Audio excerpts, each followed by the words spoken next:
Kalau nggak minta dibayar? Boleh. Ada hadis yang lain membolehkan. Ada hadis lain yang membolehkan. Ya.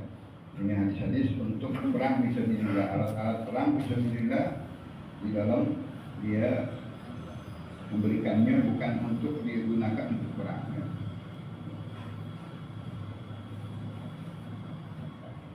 Di dalam Imam Abi Hanifah ini hadisnya, tetapi di dalam mazhab yang lain membolehkan.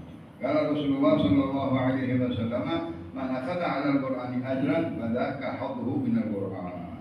Rawahu Abu Nu'aim fil Hilyatil Awliya Al-Asfahani dari Abu Hurairah Abdurrahman bin Sakhar, hadis sahih. Begitu juga hadis sama, barang siapa yang mengambil upah daripada Al-Qur'an, ya, hadiah dari Al-Quran, fadzaka hadduhu min Al-Quran, maka dia itu mendapatkan pahalanya dari situ saja, nggak dapat pahala dari Al-Quran, nggak pahala mengajarkannya, ya.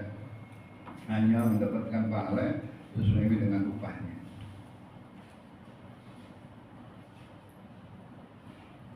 Tapi di dalam hadis yang lain, "Masikin nama hadla ma akhadtum alaihi ajran kitabullah." Ini di dalam mazhab Imam Syafi'i, sebagus-bagusnya yang paling hak seorang muallim Quran yang mengambil upah adalah mengajarkan kitab Allah Subhanahu wa ta'ala. Boleh di dalam hadis ini kita pakai.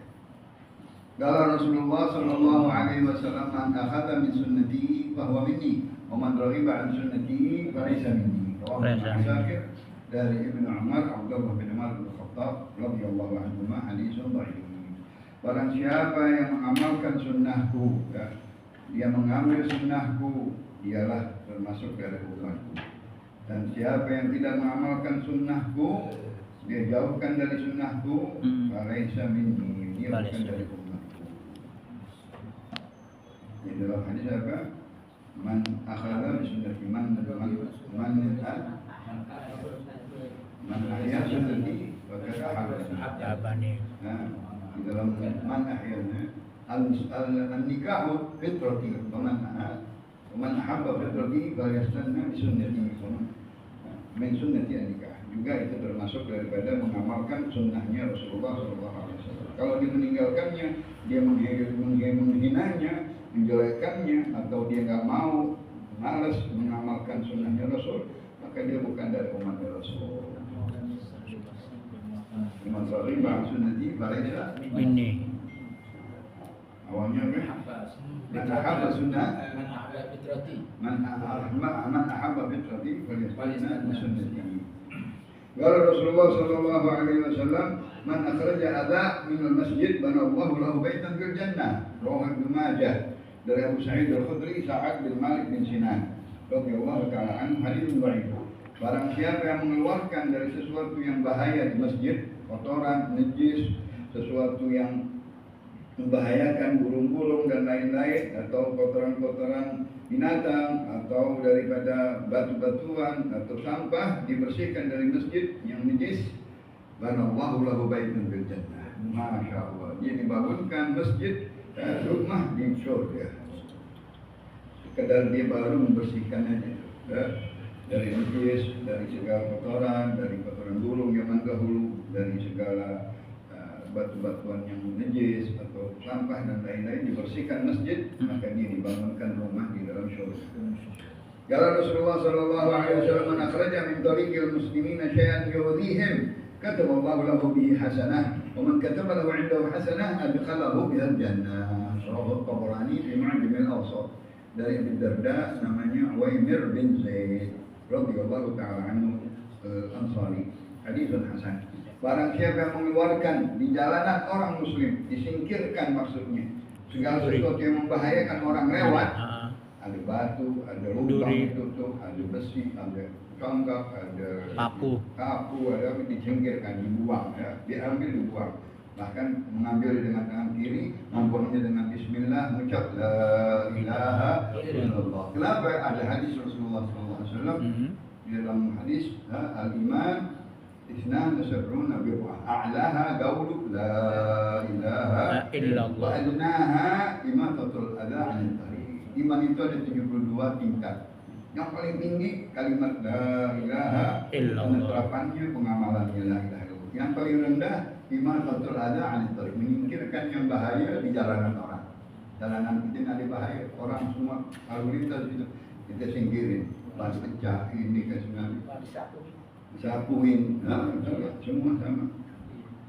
Apa-apa yang menyakiti orang lewat dari jalanan orang muslim, Allah tulis katabalahu bihi hasanah. Allah tulis dengan dia menyingkirkannya satu perbuatan hasanah. Wa man katabalahu inda hasanah adkhalahu bihal jannah. Allah apabila sudah menyuruh malaikat menulis satu hasanat saja buat kita, kemudian bisa dimasukkan ke dalam surga. Masya Allah, alhamdulillah, satu hasanat yang baik, perbuatan baik bisa memasukkan kita ke dalam surga. Man rafa'a hajaran katabahu hasanah, man kana lahu hasanah dakhala jannah. Siapa yang mengangkat suatu batu yang di tengah jalan orang muslim yang menyingkirkannya itu dapat satu hasanah. Karena ini bahaya kepada orang. Batu-batuan, pada kuda, pada ontak, cangkap, akar yang mendahulu. Sekarang lubang, paku, apalagi pecahan besi dan lain-lain. Dakhala jannah, dia mendapatkan satu hasanah, hasanah itu adalah surga. Qala Rasulullah sallallahu alaihi wasallam, man akhta'a khati'atan aw adnaba dhanban thumma nadima fa huwa kafaratuh. Rawahu Tabrani bi Mu'jam al-Kabir wal Baihaqi fi Syu'ab al-Iman an Abdullah bin Mas'ud haditsun hasan. Barang siapa bersalah satu kesalahan, barang siapa berdosa satu maksiatan, maka langsung dia menyesali, mengakui, meminta ampun kepada Allah dengan penuh. Syarat taubatnya bahwa kafaratuh, itu penghapusan dosanya. Masya Allah. Nah, langsung dihapus karena dinyesali Allah. Ini tadi salah. Al-Ustaz khilaf, astaghfirullahaladzim wa atubu ilaih. Allahumma anta rabbi, la ilaha illa anta. Diminta, diambil wudhu, untuk sholat, diminta ampun Allah. Nah, bismillah. Selesai sama Allah. Kala Rasulullah sallallahu alaihi wasallam, akhlasu lillah arba'ina yawman. ظهرت ينابيع الحكمة من قلبه على لسانه. رواه نعيم الأصفهاني في الحلية الأولياء لأبي أيوب الأنصاري. أبو أيوب namanya Khalid bin Sa'id Al-Ansari radhiyallahu ta'ala anhu.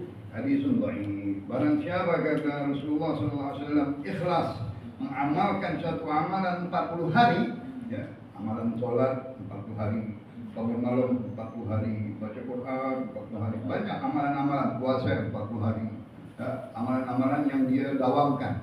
Ini agar istiqamah katanya arba'ina ya. Sekurang-kurangnya orang kalau udah ada istiqomah, dia bisa sampai 40 hari udah istiqomah. Personalnya insya Allah gampang. Siapa yang mau pakai siwak nih? 40 hari pakai siwak ya udah bagus. Udah istiqomah. Mau pakai jubah, mau pakai imamah, mau pakai apa? 40 hari bagus. Mengaji begitu juga. Mempelajari ilmu, hadis-hadis 40 hari. Mempelajari Quran 40 hari. Mempelajari apa saja nanti